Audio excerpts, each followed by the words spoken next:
Friends, দেখো আমি আজকে সজনে ফুল দিয়ে বড়ার রেসিপি করব। এই যে সজনে ফুলগুলোকে একটু লবণ দিয়ে প্রথমে একটু ভাপিয়ে নিয়ে জলটা ফেলে দিলাম। তারপরে এতে লঙ্কা, তারপর পেঁয়াজ, লবণ, হলুদের গুঁড়ো, একটু জিরের গুঁড়ো দিয়ে দিলাম। দেওয়ার পরে এটাকে ভালো করে সেনে নিয়ে এই দেখো গোল গোল করে আমি এই কড়াতে তেলে বসিয়ে দিলাম। এবার এটাকে বসিয়ে দিলাম তেলে। এটা খেতে খুবই সুস্বাদু, ভালো লাগে খেতে। তোমরা বাড়িতে বানিয়ে দেখতে পারো।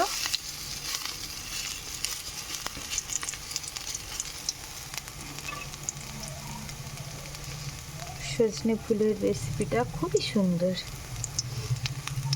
আশা করি তোমরা সবাই ভালো আছো।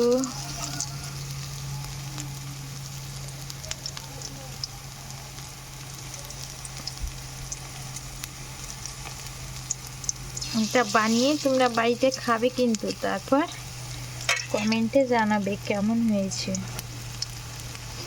আরেকবার বলে দিই, প্রথমে সজনে ফুলগুলো ভালো করে পরিষ্কার করে একটা একটা করে ছাড়িয়ে ওগুলোকে জলে ধুয়ে নিলাম। তারপরে ওগুলোকে একটা পাত্রে জল ঢেলে একটু সামান্য লবণের ছিটা দিয়ে ওটাকে ভাপ দিয়ে নিলাম। বলো বলো, উঠে আসো সোনামণি। দিয়ে ভাপ দিয়ে নিয়ে জলটা থেকে ফেলে দিয়ে ওগুলো তুলে নিয়ে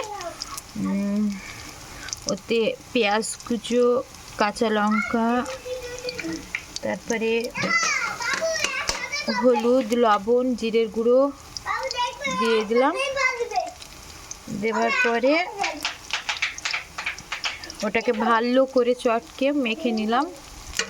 মাখার পরে এই দেখো গোল গোল করে বসিয়ে দিয়েছি। তো এইগুলো আমার অনেকটা হয়ে গেছে, এবার উল্টিয়ে দিব। অনেকটা হয়ে গেছে মনে হয়। উল্টিয়ে দিলাম। মচমচে করে এগুলো ভেজে নিতে হবে।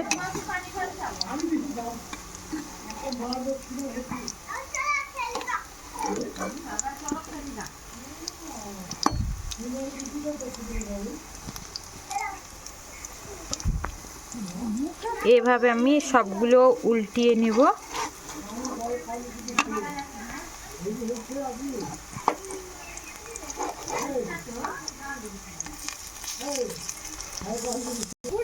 সবগুলো আমার উল্টে দেওয়া হয়ে গিয়েছে। এবার তলপিঠটা যখন হয়ে যাবে তখন এগুলোকে আমি নামিয়ে নেব।